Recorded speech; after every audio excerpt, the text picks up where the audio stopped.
નીમ ગામ એક નાનકડું ગામડું હતું જ્યાં હવામાં માટીની ભીની સુગંધ તરતી હતી અને સૂરજના કિરણો ખેતરોને સોનેરી રંગ આપતા હતા. આ ગામમાં 400 લોકો પોતાનું સાદું જીવન જીવતા હતા.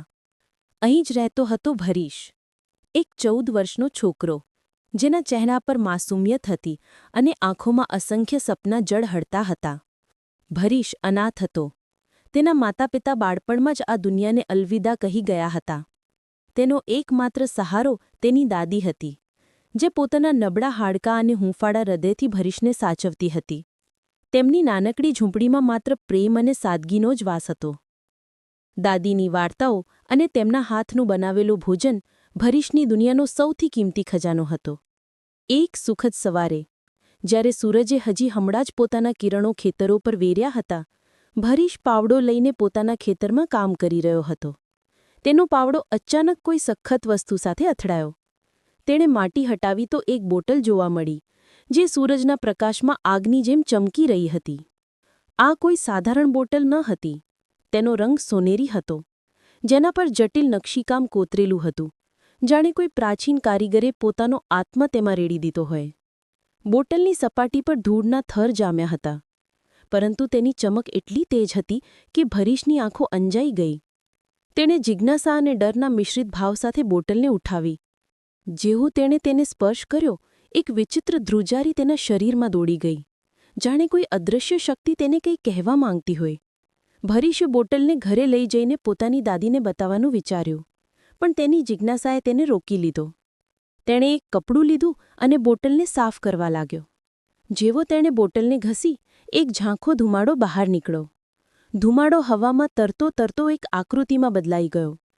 તે એક છોકરી હતી, જેની આંખો તારાઓની જેમ ચમકતી હતી અને ચહેરો રહસ્યમય સૌંદર્યથી ભરેલો હતો. તેણે રેશમી વસ્ત્રો પહેર્યા હતા, જે પ્રાચીન કાળની યાદ અપાવતા હતા. ભરીશ ડરના માર્યા ચીસ પાડી ઉઠ્યો અને બોટલ ફેંકીને ભાગવા લાગ્યો, પરંતુ તે આકૃતિએ હવામાં ઉડતા ઉડતા તેને પકડી લીધો. તેનો અવાજ મધુર હતો, પણ તેમાં એક ઊંડાઈ હતી જે ભરીશના દિલને સ્પર્શી ગઈ. તેણે જણાવ્યું કે તે એક જીન હતી અને ભરીશે તેને બોટલમાંથી આઝાદ કરી હતી. તેણે કહ્યું કે તે તેની ઈચ્છાઓ પૂરી કરી શકે છે. ભરીશને વિશ્વાસ ન થયો. તેનું મગજ ડર અને અવિશ્વાસના વમળમાં ફસાઈ ગયું. તેણે વિચાર્યું કે આ કોઈ ચૂડેલ હશે જે ગામની ડરામણી વાર્તાઓમાંથી નીકળીને તેની પાછળ પડી ગઈ છે.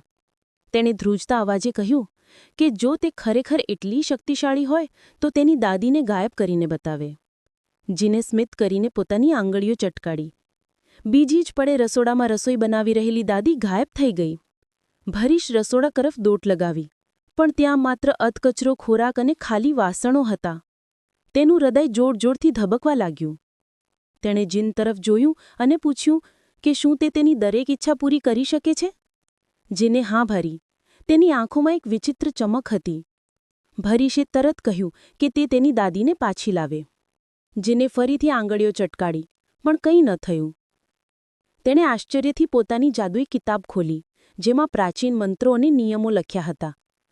કિતાબમાં સ્પષ્ટ લખ્યું હતું કે જો કોઈ માણસને ગાયબ કરવામાં આવે છે તો તે હંમેશા માટે ગાયબ રહે છે. આ સાંભળીને ભરીશનો ગુસ્સો 7મા આસમાને પહોંચી ગયો. તેણે જીનને ઠપકો આપ્યો અને કહ્યું કે તે તેની દાદીને પાછી લાવે. જીને ઉદાસ સ્વરમાં માફી માંગી અને કહ્યું કે તે પોતાની ભૂલની સજા તરીકે હંમેશા તેની ગુલામ બની રહેશે. પરંતુ ભરીશ એટલો ગુસ્સામાં હતો કે તેણે જીનને પાછું બોટલમાં જવાનો આદેશ આપ્યો. જૂન ધુમાડાના વાદળમાં બદલાઈને બોટલમાં સમાઈ ગઈ. રાત થઈ. ભરીશની આંખો આંસુઓથી ભરેલી હતી. તે પોતાની દાદીની તસવીરને ગળે લગાડીને રડી રહ્યો હતો. ભૂખે તેને વધુ બેચેન કરી દીધો હતો. તેને ખાવાનું બનાવતા આવડતું ન હતું. રસોડામાં માત્ર કાચો લોટ અને થોડી શાકભાજી હતી. તેની નજર બોટલ પર પડી. મજબૂરીમાં તેણે ફરીથી બોટલ ઘસી. જીન બહાર આવી અને તેનો ઉદાસ ચહેરો જોઈને માફી માંગી. ભરીશે કહ્યું કે તેને ભૂખ લાગી છે. જીને જણાવ્યું કે તે માત્ર 3 ઈચ્છાઓ પૂરી કરી શકતી હતી. પહેલી ઈચ્છા દાદીને ગાયબ કરવામાં વપરાઈ ગઈ હતી. બીજી તેને બોટલમાં પાછું મોકલવામાં. હવે માત્ર એક ઈચ્છા બાકી હતી. જીને સૂચવ્યું કે ફરીશ પોતાની ત્રીજી ઈચ્છા આ રીતે માંગે કે તે હંમેશા માટે તેની ગુલામ બની રહે અને તેની દરેક ઈચ્છા પૂરી કરે. ફરીશે તેવું જ કર્યું. જીને આંગળીઓ ચટકારી અને એક જાદુઈ બંધન બની ગયું. હવે તે હંમેશા માટે ફરીશની ગુલામ હતી.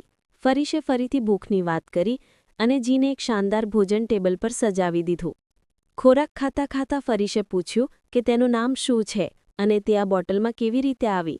જીને પોતાનું નામ સાયરા જણાવ્યું અને કહ્યું કે તે છેલ્લા 5000 વર્ષોથી આ બોટલમાં કેદ હતી. તેણે પોતાની વાર્તા શરૂ કરી અને ફરીશની આંખો આશ્ચર્યથી ફેલાઈ ગઈ. 5000 વર્ષ પહેલાં, જ્યારે દુનિયા હજી પોતાની પ્રાચીન સભ્યતાઓના રંગમાં રંગાયેલી હતી, ત્યારે એક વિશાળ સામ્રાજ્ય હતું, સૂર્યવંશ. આ સામ્રાજ્ય પોતાની સમૃદ્ધિ, વૈભવ અને રહસ્યો માટે જાણીતું હતું. સૂર્યવંશનો રાજા એક એવો શાસક હતો જેના નામથી લોકો ધ્રુજતા હતા. તેની સેનાએ પડોશી રાજ્યોને કચડી નાખ્યા હતા અને તેનો મહેલ સોના અને રત્નોથી જડેલો હતો. પરંતુ તેની અસલી તાકાત તેની જાદુઈ શક્તિઓ હતી. કહેવાતું હતું કે તેની પાસે એક મણી હતી જે તેને અસીમ શક્તિ આપતી હતી. આ મણીની રક્ષા કરતી હતી સાયરા, એક જીન જેની શક્તિઓ સ્વર્ગલોકના દેવતાઓથી પણ વધારે હતી. સાયરા કોઈ સાધારણ જીન ન હતી.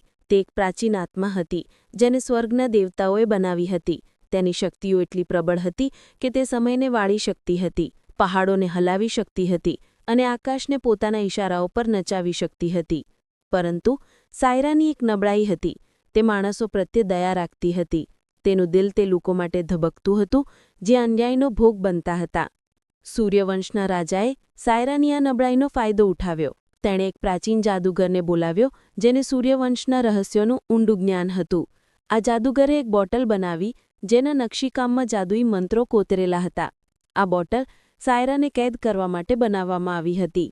એક રાત્રે સાયરાને છેતરપિંડીથી બોટલમાં કેદ કરી લેવામાં આવી. રાજાએ સાયરાને પોતાના વશમાં કરી લીધી અને તેની શક્તિઓનો ઉપયોગ પોતાની ઈચ્છાઓ પૂરી કરવા માટે કર્યો. તેણે વિશાળ મહેલો બનાવ્યા, દુશ્મનોનો નાશ કર્યો અને પોતાના સામ્રાજ્યને અજેય બનાવ્યું. પરંતુ સાયરાને આ બધું પસંદ નહોતું. તે રાજાની ક્રૂરતાથી ત્રાસી ગઈ હતી. તેણે જોયું કે રાજા નિર્દોષ લોકો પર અત્યાચાર કરતો હતો, ગામોને બાળતો હતો અને પોતાની સત્તા માટે કંઈ પણ કરવા તૈયાર હતો. સાયરાનું દિલ તૂટી ગયું. તેણે નિર્ણય કર્યો કે તે હવે રાજાની ગુલામી નહીં કરે. એક દિવસ રાજાએ સાયરાને એક માસૂમ ગામનો નાશ કરવાનો આદેશ આપ્યો. સાયરાએ ઇનકાર કરી દીધો. તેણે પોતાની શક્તિનો ઉપયોગ કરીને રાજાની વિરુદ્ધ બગાવત કરી. ગુસ્સે ભરાયેલા રાજાએ તેને શ્રાપ આપ્યો કે તે બોટલમાં હંમેશા માટે કેદ રહેશે, જ્યાં સુધી કોઈ તેને આઝાદ ન કરે. પરંતુ સાયરા એટલી સરળતાથી હાર માનનારી ન હતી. તેણે પોતાની છેલ્લી શક્તિનો ઉપયોગ કરીને બોટલને રાજાના મહેલથી દૂર મોકલી દીધી. બોટલ એક ઘટાદાર જંગલમાં જઈને પડી, જ્યાં તે સદીઓ સુધી માટીની નીચે દબાયેલી રહી. સૂર્યવંશનું સામ્રાજ્ય સમયની સાથે ધૂળમાં મળી ગયું. રાજાની વાર્તાઓ ભૂલાઈ ગઈ અને તેની ક્રૂરતાની ગાથાઓ માત્ર કિંવદંતીઓમાં રહી ગઈ. પરંતુ બોટલનું રહસ્ય જીવંત રહ્યું. એ જંગલ ધીમે ધીમે નીમ ગામના ખેતરોમાં બદલાઈ ગયું અને બોટલ ત્યાં જ દબાયેલી રહી. સદીઓ વીતી ગઈ પણ બોટલની ચમક અને તેમાં કેદ સાયરાની શક્તિ ઓછી ન થઈ. તે રાહ જોઈ રહી હતી એક એવા શખ્સની જે તેને આઝાદ કરે. અને પછી એક સાધારણ દિવસ ફરીશના હાથોએ તે બોટલને માટીમાંથી બહાર કાઢી. હવે સાયરા ફરીશની હંમેશા માટે ગુલામ હતી. શું ફરીશ સાયરાની શક્તિઓનો ખોટો ઉપયોગ કરશે? જાણો ભાગ 2માં. જો તમને અમારી મહેનત અને આ વિડીયો પસંદ આવી હોય તો એક લાઇક જરૂર કરો. આવી જ વધુ સારી વિડીયો જોવા માટે અમારી ચેનલને સબસ્ક્રાઇબ કરો અને કોમેન્ટમાં જણાવો કે તમને વિડીયો કેવી લાગી.